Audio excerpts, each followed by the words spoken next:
The Secrets of Technology is brought to you by the StarQuest Production Network and is made possible by our many generous patrons. If you'd like to support the podcast, please visit sqpn.com/give. You're listening to The Secrets of Technology.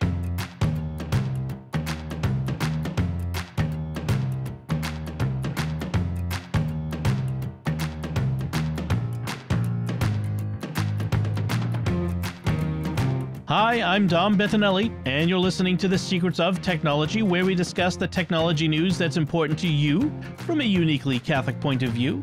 And joining me today on the panel are Victor Lambs. Hey, Victor. Hi, Dom. And Pat Scott. Hi, Pat. Hello there. Folks, I want to tell you about another show on the StarQuest Network that you're sure to enjoy called The Catholics of Oz.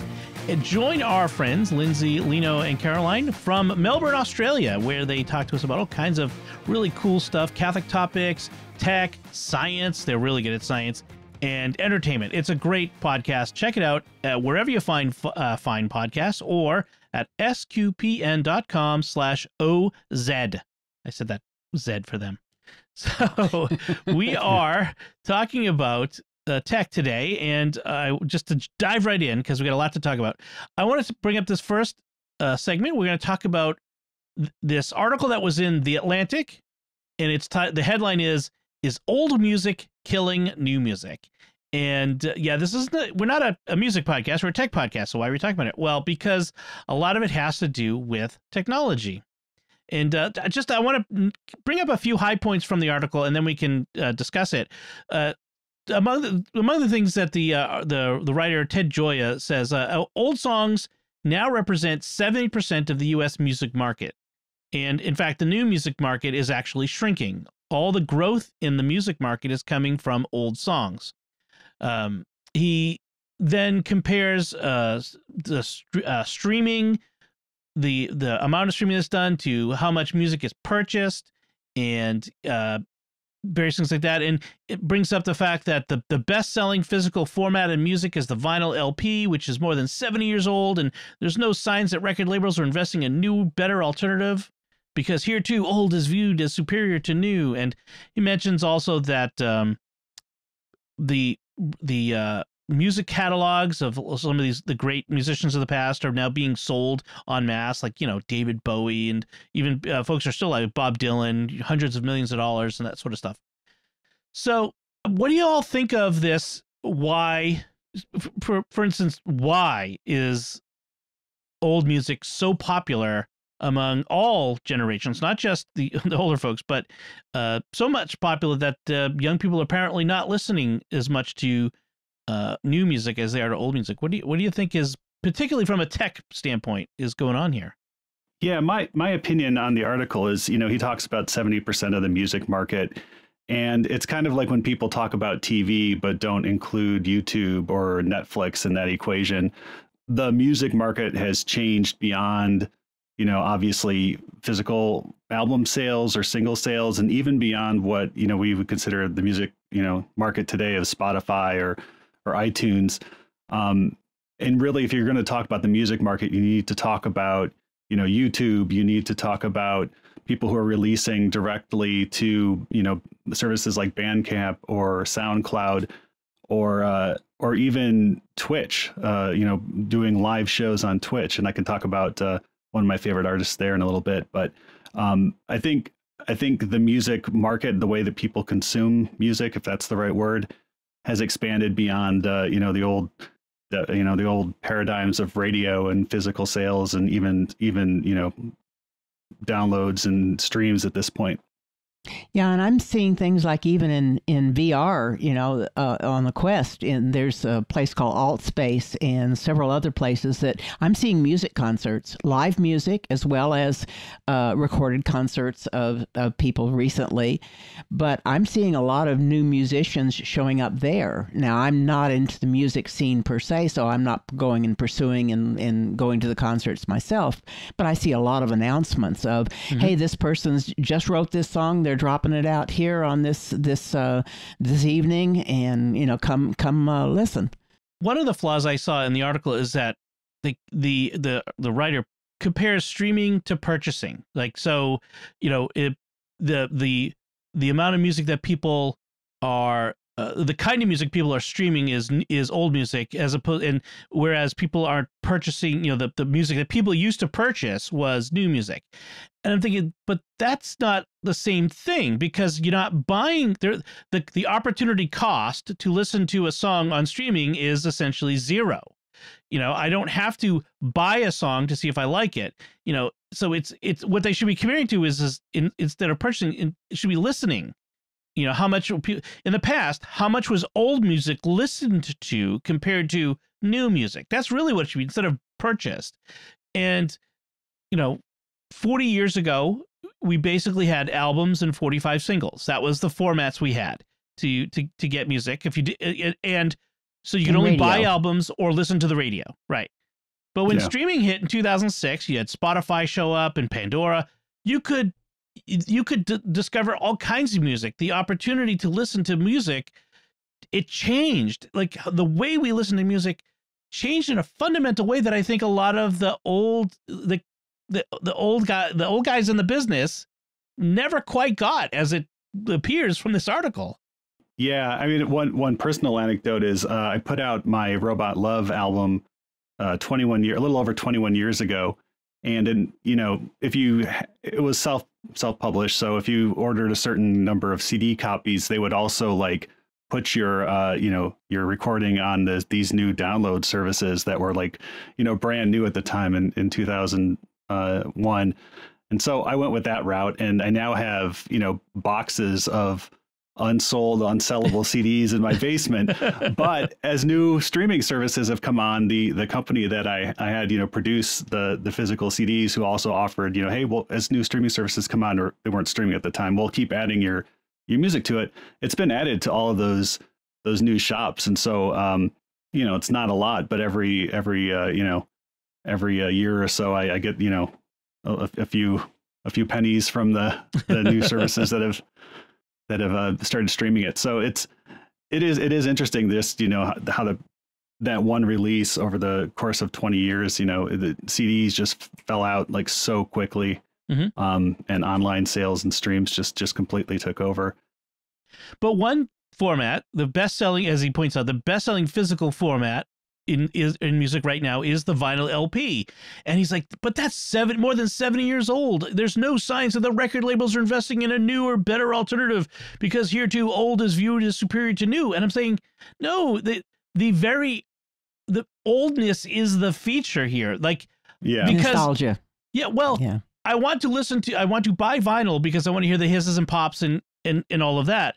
But if I want good new music, I just listen to the stream, which is, I could get in superior quality. Like, the idea that they should be trying to invest in a new format misses the whole point. We already have the best possible format in streaming. Like, you have an exact digital copy, and that gets better. We have spatial audio and that sort of stuff, but we don't need a new physical format. The reason vinyl LPs sell a lot is because of the very particular nature of vinyl LPs. But when you compare vinyl LP sales today to any physical medium sales from 40 years ago, it's minuscule compared to that. Like, yes, it's the most popular now, but it doesn't even match up to what it was. Yeah, I mean, I'll buy vinyl copies of albums I have owned on CD, just because I like the album cover. You can't see the people listening to this, but my wall behind me has vinyl LPs framed up on the wall of some of my favorite albums. There's Stevie Wonder, Parliament, the Tron soundtrack and stuff. But if I want to listen to any of that music, I'm not going to pull out my CD or even listen to the MP3 copies I ripped, 8 or 12 years ago. I'm going to listen to it on, Amazon Music, or you go to YouTube Music and listen to it that way. I guess a different question I would ask is, saying old new music, new versus new music, is how are the new musicians these days paying for their gigs? In other words, are they getting any income from this? Is that what the issue is? Then that's why they're not, he's not seeing a lot of new music.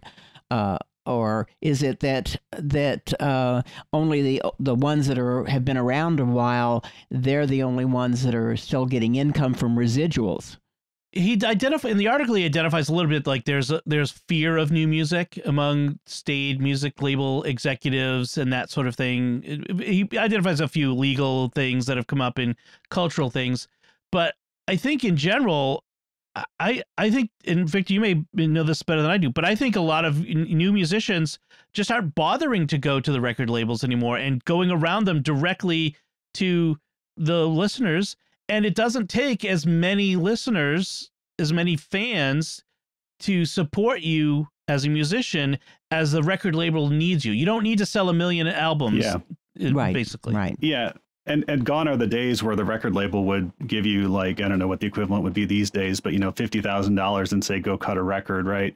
Yeah. And they may do that in some cases, but the record industry is very much like the Disney, Marvel, Star Wars movie industry is now. They're going to make things that are as safe and as consistent a product as possible because they're investing, so much in the marketing and so much in the production of this that, it's not going to be an exciting new product or a new sound in the case of the, the records and stuff. It's just going to be what's worked in the past. And so the fact that we get like 25 Marvel movies that, are pretty interchangeable, any new music we get from a record label these days is also going to be interchangeable. And yeah, the cost of recording in your home has dropped significantly. For under $200 and a laptop, you can have, what would have been a pretty amazing recording studio like 40 years ago. People couldn't even imagine it. And so if you have something to say through music, there's no barriers to entry in terms of cost anymore. And record labels, you'll never get noticed by a record label, but that's not a bad thing. Take your music to YouTube, take your music to a service like DistroKid, where it's like a flat fee and you can release as much music you want to the streaming services and get plays and compensated that way. But I don't think that anybody doing that is making their primary living from music. There may be some cases where people are, just like on YouTube streamers who make their living that way. But if you enjoy making music, just go ahead and do it. And I mentioned also, last point here, Twitch, which my kids use it. It's where people stream video games and stuff like that. I've never really used it. I have an account, but I heard that there was this funk musician who plays bass and a bunch of other instruments named Freak Bass. That's FREEK bass, BASS. And he does live shows on Twitch 3 times a week. So, and they're really interactive and fun shows. He uses a looper and builds up these tracks using lyrics that are suggested by the people watching his streams. And so, that's probably like the most engaging experience I've had with music in years, sort of going to, like a live concert or something. So I think the landscape has just changed so much. And streamers can make money streaming on Twitch, like where the people watching can I enjoy this, and they can tip the performer of whatever, and it's probably worthwhile. The problem isn't, I think, that old music is killing new music. I think the paradigm has completely been broken apart. The paradigm of music is no longer the monolith of the music industry. It's not in music.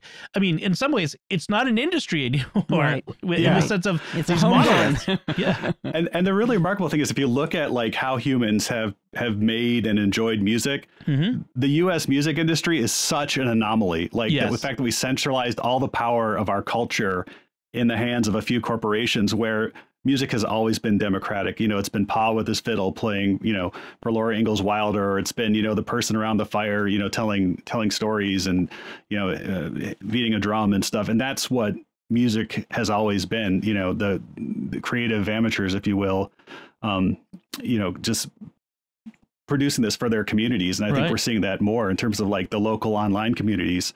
Communities are specialized. The music that people enjoy in those communities is specialized, and kind of like the one size fits all cultural juggernaut just doesn't really map to who we are as people anymore, I don't think.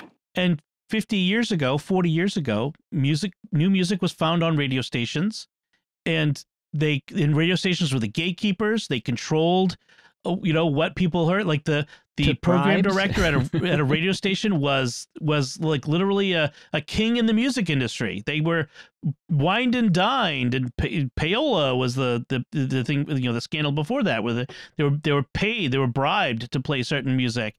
But people don't listen to the radio like they used to. And the reason why so much of the radio music is old music is because old people listen to the radio stations. Yeah. I mean, that's really where we've gone. Yeah, and they buy gold and have their reverse mortgages and stuff and listen to the radio. But I mean, I love listening to old music because a lot of it I missed out on the first time around and stuff. So I was just listening to the Steppenwolf and the Doobie Brothers today. But I go through phases, and with streaming, I don't have to like spend $300 on CDs just to go through a musical phase. Yep. There's a great podcast that my whole family listens to called "How Music Does That" by this guy who's a music professor, but he's really engaging, really great storyteller. The podcast is currently on hiatus right now, but it's got 60, 70 episodes that you can listen to. And one of his episodes was called The Deep Playlist of Generation Z, where he says every year with his classes, he surveys what's on your playlists, his students. And it's fascinating, like, as he discusses, like, the depth of their playlists from new music, yes, but old music. And it's like, wow, like they have music from the 60s and the 70s on their playlists that they daily listen stuff. And he's like, why? And because he compares it to, like, when I was a freshman in college in the 80s, that was the equivalent to me having music from before World War I on my playlist. Like, it's just fascinating. And it's like, and so why is that? Well, part of it is music today has more in common with music from the 60s than music from the 80s had in common with music from before the First World War. And all of that music is available in high quality streaming. It's accessible, whereas before it wasn't. Exactly. Yeah. You have the complete, millions of songs for your perusal at any moment. I mean, my kids, I love the fact that they have access to Apple Music because they experience on a whim. They can listen to any of the great music. And I've got these great playlists of hundreds of songs from the last, 80 years and then plus classical music, and it's like they listen to it all and they love it and they love different stuff. And they wouldn't necessarily have been exposed to that. When I was a kid, I was lucky because my dad had these albums from the 50s and the 40s that he played for us. And so when I was a kid, I loved Sinatra and all that, all that music from that era. So I was an outlier then, but now it's so great to see. But even like new music, there's new music that is being made out there that does break the mold, and like K-pop as a genre. Yeah.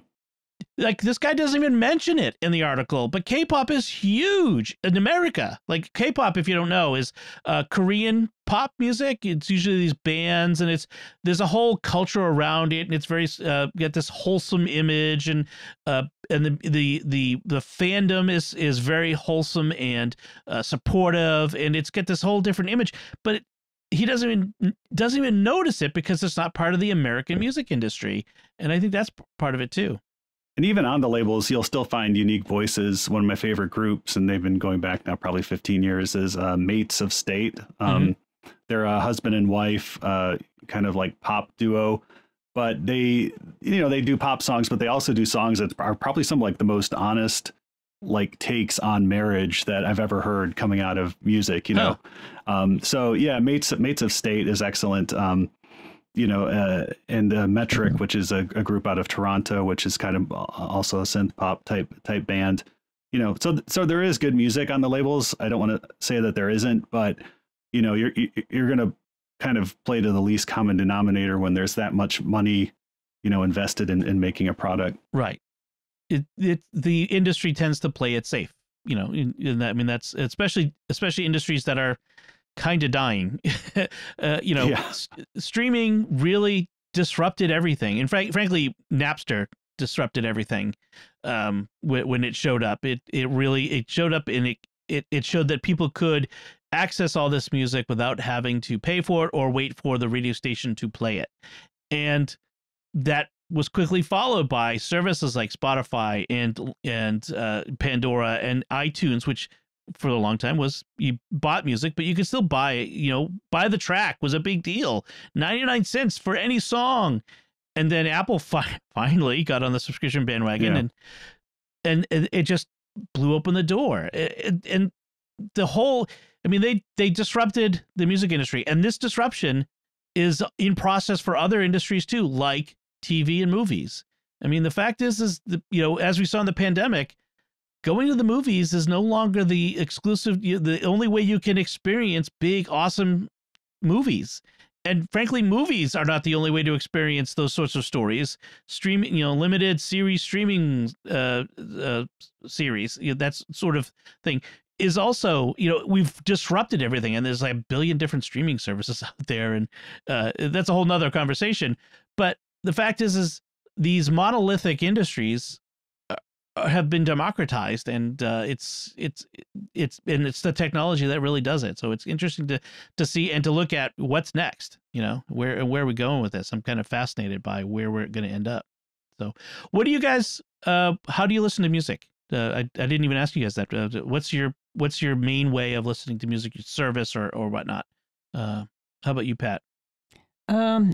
I'm not a big music listener. I have to be in the mood for it. But typically when I'm doing it, I'm still listening to a lot of the music that I had purchased, CDs, etc., or purchased from iTunes, and I'm listening to it that way. I seldom go to Spotify or any of the others.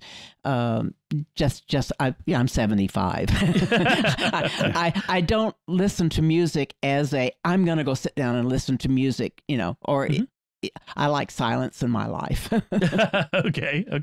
Silence, that would be interesting in my life. Well, I had 4 kids, so yeah, I know. That's why silence is golden. Yeah, I know. Someday I'll be there, I hope. How about you, Victor? How do you listen to music? Yeah, so if I'm going to sit down at home and, with a decent pair of speakers and actually like enjoy something, it'll probably be Amazon Music, just because, price to performance ratio. They have their HD, which, a lot of people have gone back to the original master tapes for these recordings and are releasing like 96 kilohertz or 192 kilohertz versions of it, which, preserves a lot of more of the analog warmth and the highs and the saturation and all of that. So I'll listen to Amazon Music if I'm in my car just driving around, because I have, Google, Android Auto. I'll listen to it probably through YouTube Music, as I have a YouTube premium subscription as well, trying to cut back on this, subscriptions, but, it's easier said than done. And if I'm just on my phone, I'll probably just, I'm probably on YouTube watching something anyways. And, I subscribe to channels that, will repost old, vinyl soul songs and stuff that, you may never have heard of before. They may not even be on the streaming services, but these kind of like rare recordings, and you can find a lot of that once you start digging around in YouTube. So, I mean, I think, I watch I watch older TV shows when I watch a TV show, but when I probably watch YouTube like 5 or 6 times as much as I watch like a written or even like a reality TV show at this point. And so it's just, you can go from watching, one of your favorite, content creator channels and then like, oh, here's like a really old record I haven't heard before, like, oh, wow, this person did a live recording in Helsinki in 1973. I'll listen to that, and videos of like classic concerts, you're like, oh my gosh, this is like Herbie Hancock, like playing, with Chick Corea in 1975 or whatever it is. And this is on video. I had no idea. Right. So yeah, it's like, it's very exciting, like watching old shows that way.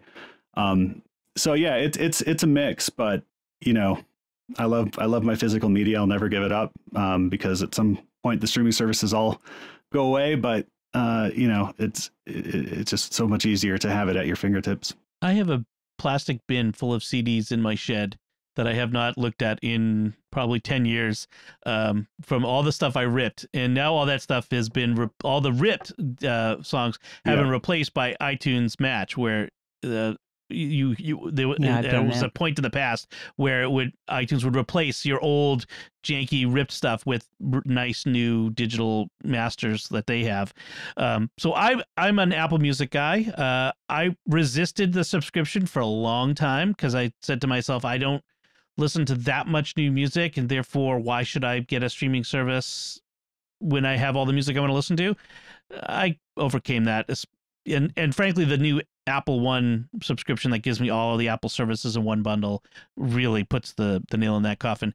And frankly, I love it. I listen to, I love the serendipity where I can say, I want to look at this. I want to look up this and go find it. And I listen to it. And I don't have to buy it. I don't have to, oh, is it worthwhile? Let me try a few of the track. No, I don't have to worry about that anymore. You don't have to wait for it to be played on the radio, or you don't have to wait for somebody to happen to have it and they come by and play it for you, One of the things I've enjoyed is I'll be on like Instagram Reels, just, flipping through and come across somebody performing, and they'll say, oh, and check out my new release on iTunes or, Apple Music or whatever on the services. And I'll just go over and, wow, this is really good. So Instagram has been a way I've discovered some music. There's like this young woman who's a piper. I'm like, wow, that's really cool. Like she's a piper and she's like in her 20s. And it's like, that's like a bagpiper. It's like, I found, and when shanty, the sea shanties were big, I'm like, in what world would the music industry have let sea shanties become a thing, 25 years ago? But it just became a trend for a few months, and it was fun. And then I discovered several new bands that specialize in sea shanty music, and it's like, that's one thing I love about these services. So yeah, I mean, that's the curation aspect too, can't be understated. I mean, the radio was really good at, I want to listen to quirky music, I'll go to the college, radio station, and there's a DJ there curating my experience, choosing what songs to play. And when everything went to Napster, it was like, okay, well, I have to look for something in order to find it, and I'm not going to discover new music that way. But now with the streaming media services, you ask them to play one song, then they'll jump to another song that you didn't ask for that's kind of in the same genre, or it's completely different. It's gotten better over the years, but a lot of times you're like, hey, I like this too. I want to listen to more by this. And so, or you get that through your communities, through your online communities are good at curating your musical experiences as well. But I think that's huge. Just, tell me what to listen to next that I might like. One of the old tropes that the author of that article brings up is this, like, the algorithms just give us the same music over and over again. It's like, that's not really how it works anymore. It really doesn't. Like, you listen, if you're just listening through a recommendation engine, it's going to give you all kinds of stuff. And frankly, sometimes it's a little too, disparate for my taste, but there's always the that's the skip button, and I'm on to something new. Yeah, you wonder what the seeds are. Like, in Minecraft, there's a seed that creates the world. You're wondering, like, when you ask for music, like, is there a random seed that's generated? Sometimes you get the same kind of content, but sometimes it's radically different and stuff. So it's just exciting to think about it from a technological aspect. That's one of the things I liked with the original Pandora model, which was you give it a song and then it plays music with that. So the guys who started Pandora had developed this music DNA formula, and they were able to identify music by this fingerprint and give you similar music to that without it all sounding exactly the same. And so, I would start a Pandora U2, Bullet the Blue Sky channel, and I would be like, wow, this is great. Wow, this is cool. And, oh, I like this one. Oh, that's not so good. Thumbs down on that. And, don't give me more of that. And sometimes that could get a little problematic because it would get fixated in one direction. And it's like, no, I don't mind that. Like, if I thumbs down something, it's not that I never want to hear anything like that ever again. Stop playing Ben Folds 5. I don't want to listen to any more Ben Folds 5. Or I'm not in the mood for this particular song or artist right now, but that doesn't mean I never want to hear it ever again. And that is a potential danger of the recommendation engines. But I think they've gotten a lot better about it over the years. The nightmare scenario of where this is all heading, and I'll have to look up the links, but there are sites where it's just AI generated music in the style of an artist. So you give it like an artist and it's munged together all of their recordings into a musical mush. And then there are random seeds that generate lyrics, and it uses, I guess, like phonemes, like just sounds from various recordings to generate these weird alien sounding lyrics. And it sounds like a it sounds like a nightmare, but in terms of where this could all be headed, you could just say, like, I want to hear a song about space and the style of Frank Sinatra, and it just comes up with the new algorithmically generated audio mush, but yeah, I'll look up the links for the show notes. But okay. it's not there yet. But if you want to know like what a nightmare sounds like, Potential. Yeah. Awesome. Electric dreaming. Yes. Yeah, exactly. An electric sheep. So that's great. This was a lot of fun. So if the listeners have any feedback they want to give on music, on how they listen to music, or their opinion on where music has gone and how it's changed, for the good, for the ill, let us know. You can send us feedback at technology@sqpn.com. So before we move on to the next segment, I want to take a moment to thank our patrons who make it possible for us to create the Secrets of Technology, including JP, Seth H., Marianne R., Karen V., and Jeff K. Their generous donations at sqpn.com/give make it possible for us to continue the Secrets of Technology and all the shows at StarQuest.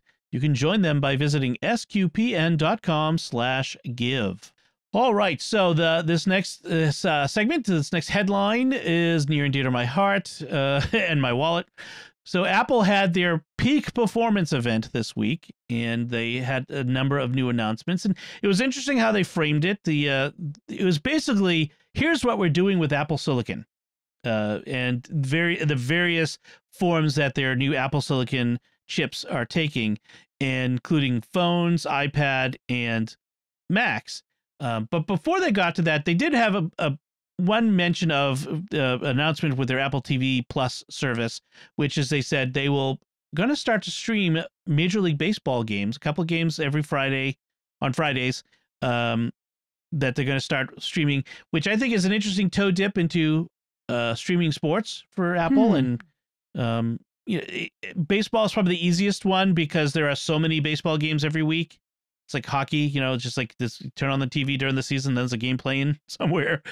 So it's easier to get a few of those games for them to stream. But I think the big prize is going to be NFL at some point. Yeah.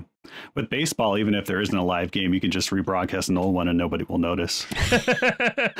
Sorry. I think they're going to have to do that for a while because there's no baseball. Yeah. Everyone was kind of, laughing about like a nice announcement. The lockout is going on right now. So good for you. You snagged good that. Planning. Yeah. Nice planning down the road. Yeah. Someday we'll stream the Major League Baseball games. But the real action was the hardware announcements. And so the first one was they announced a new iPhone SE, the iPhone SE 3. They said they've got their top of the line A15 chip in it, which I think is very interesting, which means the entire line is now running their top chip, which is something they hadn't done before. And right.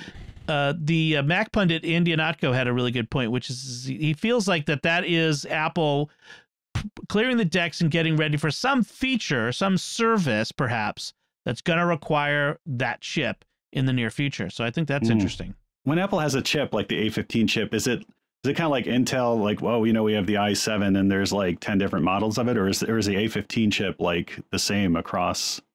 If they have something different, they'll usually say like A15 bionic, or they will have a modifier, but in general it's the same chip. And if they, like, for example, the M1, which is the Mac chip, is actually essentially a modified version of the A15 or A14. I forget exactly how that went. So there's a similarity across the lines, and so that's sort of the same sort of thing.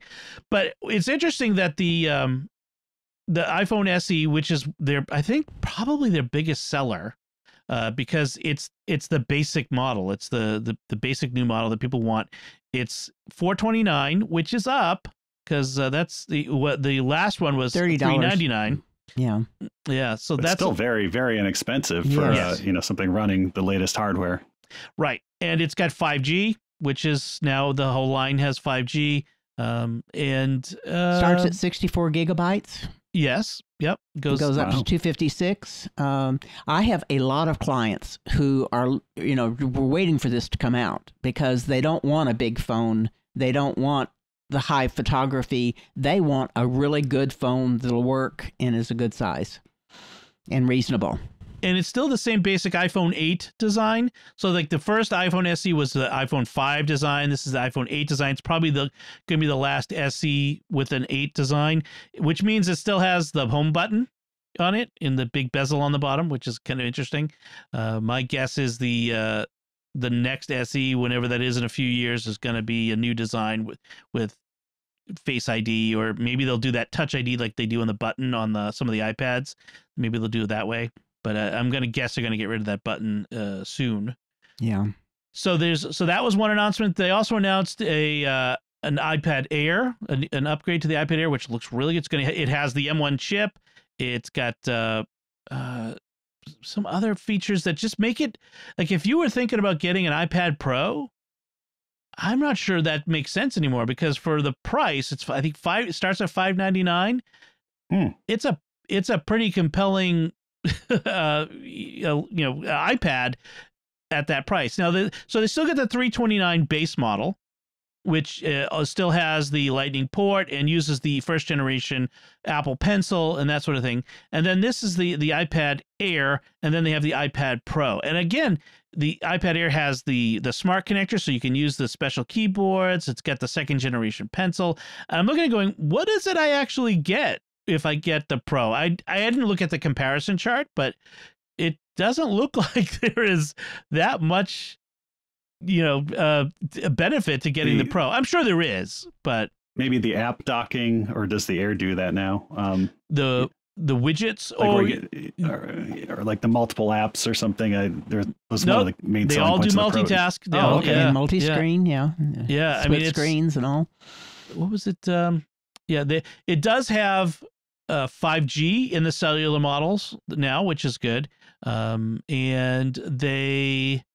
I'm trying to see it's slightly heavier or slightly taller than the last version. Yeah. I would have to get new cases, everything. Right. New cases. I really would have to go and pull up a chart and look, side by side to all the tech specs, because, which tells me that the iPad Pro is going to be getting an update in not too long, basically.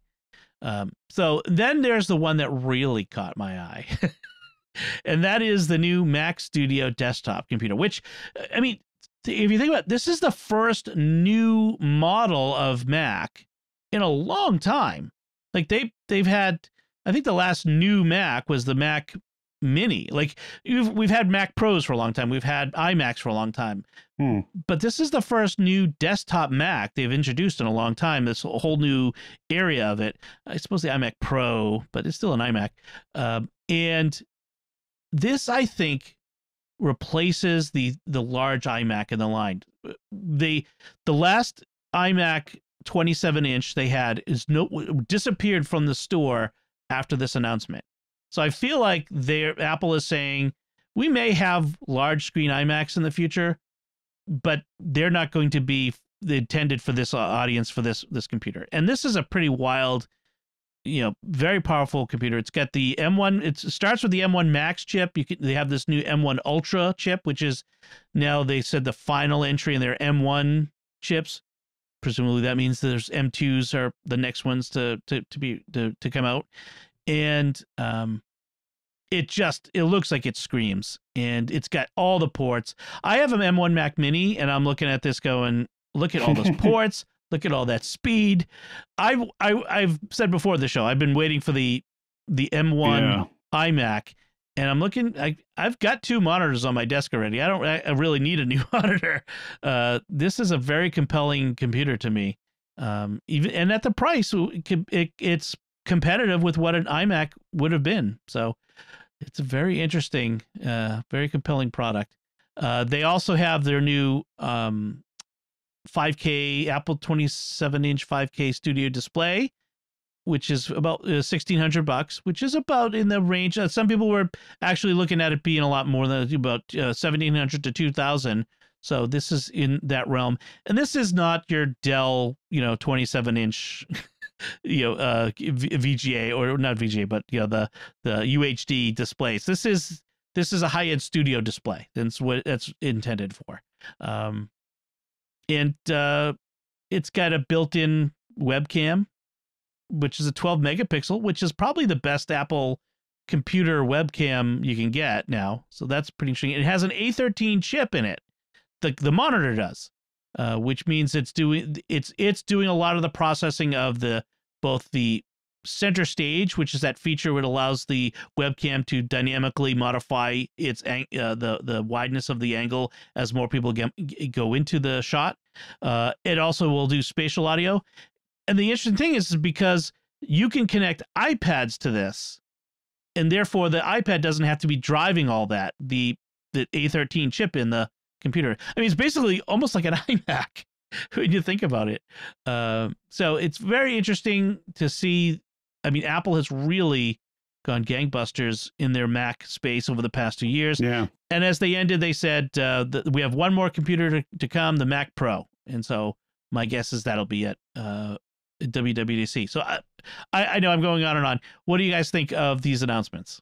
I thought it was a beautiful presentation, and I really loved what they were doing with it. It's not going to be in my bailiwick. I mean, it's not going to be something I need. Yeah. Or even personally could get it and say, I'll just use a portion of it. I mean, that's just way out of my range. But for somebody who's doing some serious work with music, graphics, video, it's Podcasts. Beautiful. Yes. Yeah.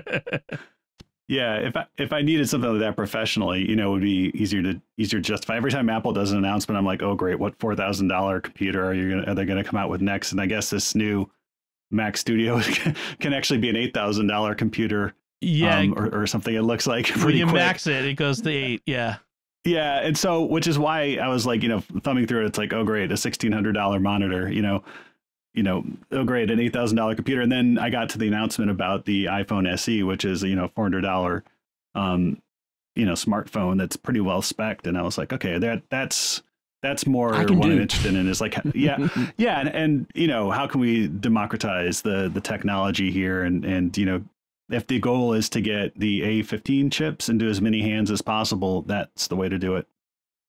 Yep. And then they can hit the big activate Skynet button, and then all of the A15 chips come to life. This way, there's something for everybody. For the one who's got lots of need for power, and for somebody who wants something simple that is really nice. Yeah. At a decent price. Yeah. Yep. So Apple's been really, Apple basically came out and said, chip shortage? What chip shortage? And we got our own. Yeah. Vertical integration is definitely the way to go with semiconductors these days. And if Apple has a winning chip design, put it in everything. Yep. And they're shipping next Friday as we release this. That means that these are all built. It's just waiting to go. So kudos to them. So our next headline is about something up in your neck of the woods, Victor. This is the headline says a roadway will charge your EV while you're driving, so your electric vehicle. So it says the nation's first stretch of road to wirelessly charge electric vehicles while they're in motion will begin testing next year in Detroit. So Victor, you know more about this than the average person, right? Yeah, so I work for one of the companies that's working on this project, the Michigan Central project, which is a wholly owned subsidiary of Ford Motor Company. And what we're doing with that project is really looking to revitalize the specific area of Detroit and turn it into a technology and mobility hub. And, various clients, and partners doing that with us, including Google, is one of the first partners to be named. And this is a project with Electrion Wireless. And what they do is they've developed this roadway surface that will wirelessly charge, electric vehicles that are properly equipped. And while I can't speak for the company, all opinions and stuff shared on this podcast are my own.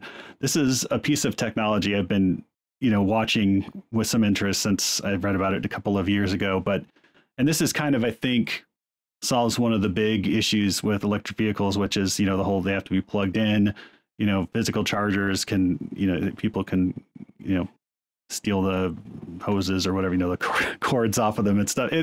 But the ability to just like, if you're someone who has a fleet or something, and just be able to pull up over a charging surface, you don't have to remember to plug it in or unplug it when it just takes a lot of the it simplifies the process considerably. I don't think, in my lifetime, maybe we'll get to the point where I-94 across the U.S. is covered with this. Yeah. I'm curious to see how this, we have something up here we call a Detroit cancer, which is when your cars rust out because of all the rock salt they put on the roads. Yeah. So we'll see how well, maybe it's heated or something. Right. I need to look into it, but yeah, how well it holds up to our Michigan winters is definitely something we'll see, but definitely an interesting, when you look at electric vehicles, it's never just about the vehicle. It's about the infrastructure, and charging is a huge part of that.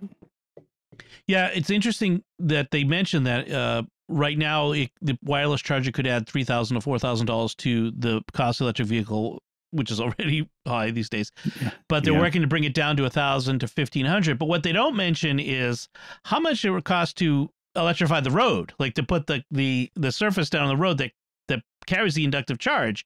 And there's a lot of roadway in the United States. So this is a moonshot sort of deal. I could almost see there being a toll road, of just electrical. One lane is the electrical charging, and you pay a little bit more to get into that lane. That's an idea. Yeah. Yeah, and where you may see this more is certain corridors in certain cities that have a lot of, taxi traffic or, bus traffic and stuff, and then specially equipped vehicles, mobility vehicles that use it. But it's very exciting. Yeah. I mean, I love the idea. I mean, the big knock on electric vehicles is range, right? This is the big range and charging time. So, if once the charge is down, I can't just pull up and fill it full of electricity and go on my way like I do with gas. It takes time. But if you're recharging as you go, I mean, that's the holy grail, right? I mean, this is the great thing that could really make these vehicles more comparable to ICE, internal combustion. And not even electric vehicles, but as, autonomous vehicles and whatever you may think about that, in urban cities. And it certainly makes sense, if these are vehicles that are operating, 20 hours a day or something, they're not truly autonomous if, a fleet operator or somebody has to run and plug them in at the end of their shift or when they're not in use. And so the ability for these vehicles just to park over one of these charging pads essentially and be ready for the next time they're summoned, right. And that in that case, it becomes easier to justify the additional cost because these are not, personally owned vehicles. These are fleet vehicles that are owned by a, transportation company or a mobility company. And so, they can be spec'd accordingly. And so I think it'd be very exciting from that perspective as well. Yeah. So then our next headline, this is a bit of a just sort of cautionary tale. So the headline is bionic eye patients are going blind again after manufacturer decides they're obsolete.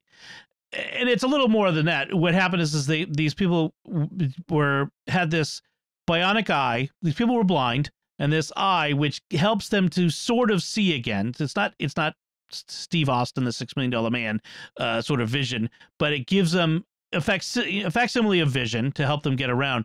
But the company that made it has gone bankrupt and basically is shutting down.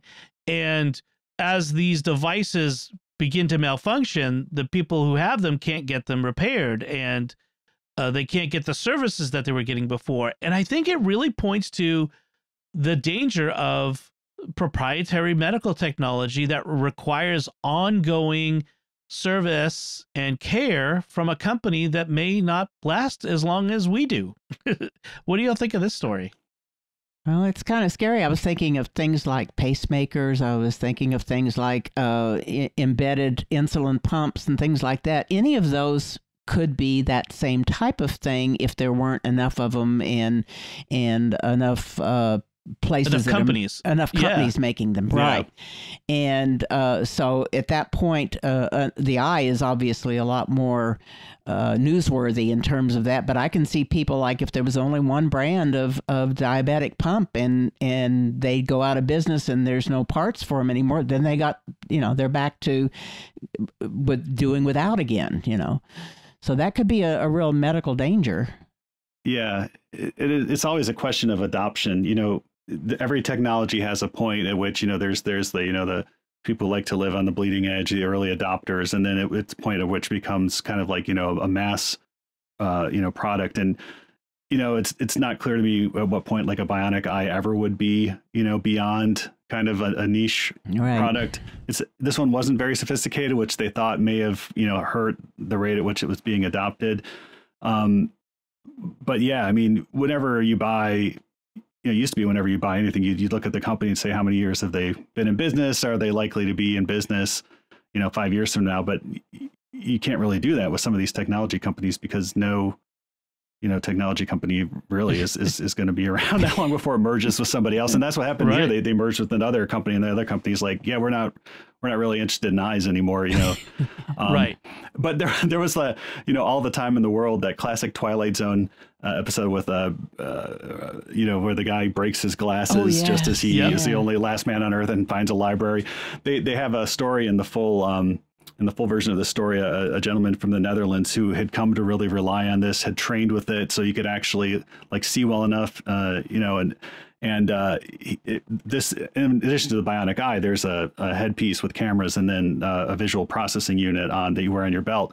Well, he was out and about and it fell off his belt and broke. Not even the implant, but the actual unit. And so that's like my nightmare, that like, I have a nightmare about like dropping my cell phone into a lake or something, but just dropping the thing that lets me see. Unfortunately, he was able to go online and like find people who weren't using theirs anymore and like cobble something together with spare parts, and get back up and running. But yeah, that's kind of like a Twilight Zone episode right there. So yeah, I mean, it's really, yeah, there's no easy solution to this, They said that they had fitted about 250 people with the device, and it costs about $500,000 altogether, including surgery, rehab, all the various support services. It's just, I mean, we're at the point where we've developed these technologies, these medical technologies, but they're so cutting edge, they're so forward thinking that they're not really mainstream, and so we're stuck.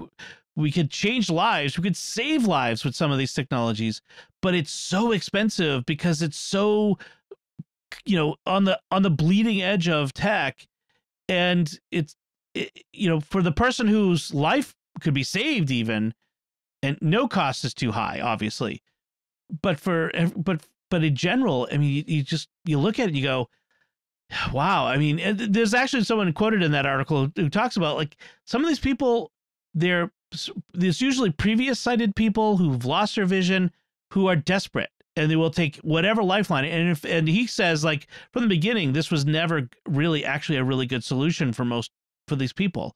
Right. It's a lot of money and a lot of tricky surgery in order to get something that's really only a half-baked solution. That's from his point of view. We talked about how tech companies have abandoned products that shut down servers that were necessary to run them, even though people had paid money for them, and you're out of luck. And this is more of that. I mean, we are really dependent on, with technology, not just I can buy a car and I can keep it running. Basically, you have to get spare parts and that sort of stuff, I suppose. But in general, especially an older car. We've got cars that were made by car companies that were out of business 80 years ago that people can still keep going. But today, it's not the same thing with a lot of this technology. It requires ongoing, very technical support from a company. And if they've gone out of business or merged and have decided to do another thing, we're out of luck, and it can get really bad. Yeah, I have plastic totes filled with, different pieces of audio hardware, that I bought to work with a specific computer that used FireWire and a specific version of Windows. And now they, they won't work with the FireWire cards that are out now, or the window, and they haven't updated their drivers since 2007. And, just, things fall apart, I guess, as they say, and things become obsolete, and you don't want it to be your eyesight. But yeah, I have a zip drive in my closet here with zip disks that, with papers from college that I didn't want to lose. And that, it's a USB zip drive, but it was expensive and rare, but it was the only way I could get access. But it's that same sort of thing, obsolete tech. I was just thinking, I've got several clients and family that have the, implants, electrode implants in the brain for Parkinson's or tremors and stuff like that. Yeah. And I was just thinking, I think there's 2 companies that make them. At least not just one.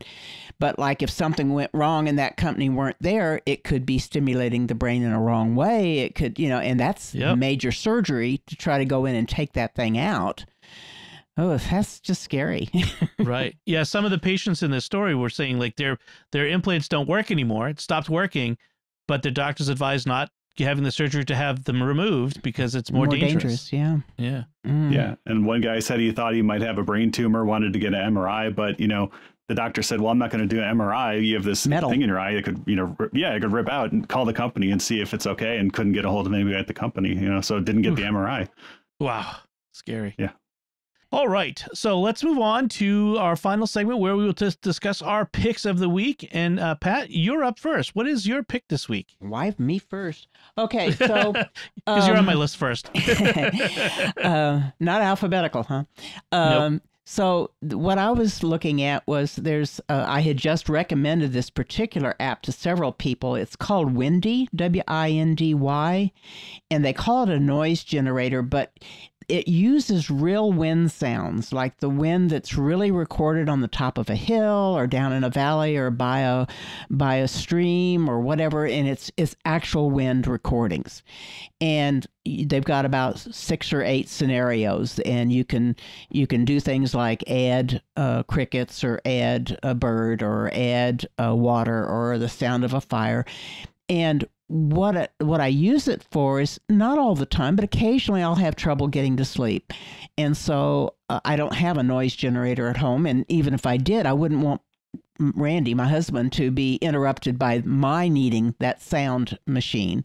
So I've got some very, very soft earbuds and my phone, and I've got an adapter that I can use the lightning connector to go out to the earbuds because I didn't want to wear Bluetooth all night. But these it'll shut off after a certain amount of time. I can program it up to 3 hours or down to 20 minutes or whatever. And so I can just listen to the sound of the wind and different strengths and different additional sounds, and it just helps me drift off to sleep when I'm having that trouble. And so that was my pick, is the combination of the really soft earbuds and the app, and if you needed an adapter from Lightning to audio, then I pointed that out too. Yeah, you don't want to accidentally swallow your AirPods while sleeping, like that guy did in that news story. No. No. Yeah, I've done some field recording of ambient nature sounds and that sort of thing, and wind can be very tricky to capture. So if this has really good wind sounds, it definitely would be worth checking out. As they say. I really enjoyed it. Now it does come where a background music can be played. I turn that off. I just listen to the nature. One thing that helps me sometimes is I ask, our virtual assistant pal, who's right behind me, so I won't say her name, but you just say play the sound of rain, and there's a stock, it's not an add-on or anything, it's just a stock sound that they play, and it's actually a pretty good one. I guess my point was I needed this to be personal, that it didn't the sound wasn't going out in the rest of the room. All right, excellent. And Victor, what's your pick this week? So I know Apple has its fans. I myself am a Nintendo fan. Our kids love playing Nintendo games, and all of our 4 boys have grown up playing the staples. You got your Mario, your Zelda, and the other big member of the Nintendo trilogy is Kirby, a lovable pink sphere whose unique ability is Kirby can suck up his enemies, swallow them, and then gain their powers. and he's been in dozens of games. He's in the 30 years or so he's been out. But his first new game for the Switch here is an open world type game, and it looks really fascinating. I've intentionally left myself in the dark as much as I can about this game, just because I want to be surprised and amazed by it. But it looks like Kirby is walking around a fully 3D world that looks like some sort of like post-apocalyptic, like WALL-E world, from the movie WALL-E almost. And in addition to his usual abilities, Kirby can now stretch his mouth around things and like a car, and you can drive Kirby around like a car. So we're all looking forward to this game. It's going to be a lot of fun. I can tell that. I don't know how long a game it's going to be, but given the amount of time I have available to play games, if a game is short, that works just fine for me too. So cool, nice, excellent. But yeah, it's looking really good. Should be out later this month. But there's a downloadable demo now. Yes, there is. If you own a Switch, you can go to the eShop and get the demo, which I have not played again. Trying to keep myself as in the dark as I can, but yeah. So if it looks like something you might be interested in, you can check it out. And if you don't own a Switch, the one to get is definitely the newer OLED model, which has a much better screen and extended battery life. If you can find it. If you can find it, yes. Excellent. So my pick this week is decidedly low tech, but it's still tech. I'm recommending a generator, a portable electricity generator, the Briggs & Stratton S3500. It's a 3,500 watt portable generator, which I bought because after one too many times of losing power at my house and having to spend time, worrying about losing the fridge and losing the freezer and trying to stay warm and all that sort of stuff. So this is a portable generator. It's got a couple wheels. I wheel it out of the shed, set it up in the yard, and get it going at least 30 feet or 20 feet from the door, because you don't want the fumes coming in the house. And I run the power cord into the house and plug things in. And I got a power cord, extension cord that has 3 heads so that I can plug in multiple things. But yeah, we had a power outage a few weeks ago where we were out for most of a day, and first thing in the morning, I plugged in the coffee maker, the toaster oven, and the hot water pot. So we were able to have coffee and tea and toast and bagels. And then once we were done with that, I pulled it over, and I had to pull out my fridge to get at the power cord there. That's a little flaw in the design of my house. Yeah. I might try to figure something else out. But the fridge and the freezer are near enough each other where I could plug them both in, and so that was a big deal to me. So I was able to plug them both in, and it was pretty good. Like I ran it for maybe 5 hours, and I didn't run through a whole 5-gallon tank. I wasn't really taxing the generator all that much. The more stuff you plug in, the more juice it uses, the more gas it uses. So I guess I've got 3 5-gallon tanks. I could have run that for quite a long time, maybe a couple of days just on those tanks. So it's $553. It's not the most expensive. It's not the least expensive. I mean, frankly, if you really want to go all out, you could get a whole house generator that automatically kicks on when when the power goes out and keeps everything running seamlessly, your entire house. You could do that, but this was in my price range and just enough for us.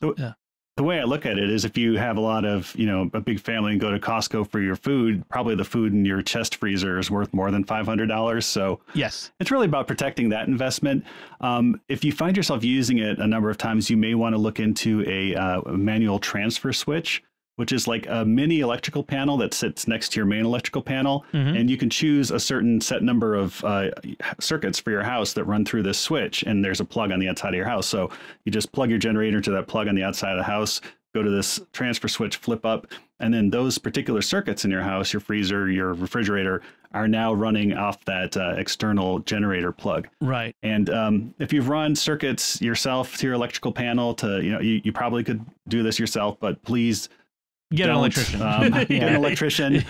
And ideally not your brother-in-law who is an electrician, hire a licensed bonded, electrician but the switches themselves are, a few $100s, and they make a really good addition to your generator setup. If it's something you find yourself using more than, once or twice a year, it can make all the difference. Yeah, it's a big deal. That'll be helpful because especially you have to run the power cord into the house, which means leaving a window or a door ajar.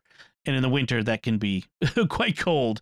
So, that might be worthwhile. Good point. So we did have an episode last summer where we talked about tech for disaster preparedness, and this was part of that discussion. We talked about that, and you get a lot more on that. And Victor, you had a book that you want to recommend to folks on disaster prep. Yeah, it's a new book that just came out. What with the situation in the world today that we are living in, and it seems like you could, listen to this at any point over the last 2 years or 20 years and apply that equally as well. Yeah. If you're looking at, if you have a family and you're looking at, gosh, what would happen if, something did happen and we couldn't make it out to the store, or, if there was no, public water utility, what would we do in our house in that particular case? And there's a brand new book out from Creek Stewart, who has written a lot of books about, being prepared for disasters and that sort of thing. But this brand new book just out this year, The Disaster Ready Home, a step-by-step emergency preparedness manual for sheltering in place. It's not an expensive book, about $17 if you want the print version. Full color photos of everything that he does, helpful links, to where he gets what he does. But it's really based, what are some simple practical things you can do for not a lot of money to help prepare yourself, your food supply, your water supply. What would you do for a bathroom if, the toilets didn't work, that sort of thing. And really practical down, simple solutions. And I can recommend it just for the cost of the $17. It really gets you thinking about, some things that you can do to help protect yourself.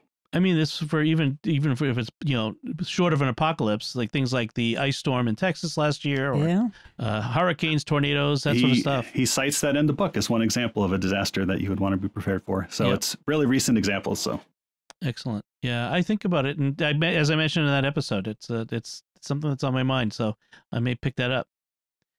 All right. I think that about does it for us this time. We would love to hear your opinion of our discussion, or any feedback you'd like to give us, or any suggestions for topics to discuss. You can contact us at the show at sqpn.com/technology, or the SQPN Facebook page, facebook.com/StarQuestMedia, or send an email to technology@sqpn.com. And of course, you'll find all those links from our discussion and our picks of the week in our show notes at sqpn.com. If you can, in fact, please do go to Apple Podcasts and write a review, a nice 5-star review. Spotify now does podcast reviews as well, or wherever you can write a podcast review. It really does help us a lot when you do that, and it helps other people discover the show, and it helps people. So please share the podcast with your friends as well. Until next time, Pat Scott, thank you for joining me and sharing the secrets of technology. Glad to be here. Thank you. And Victor Lambs, thank you as well. Thanks, Dom. And once again, I'm Dom Bettinelli. Thank you for listening to The Secrets of Technology on StarQuest.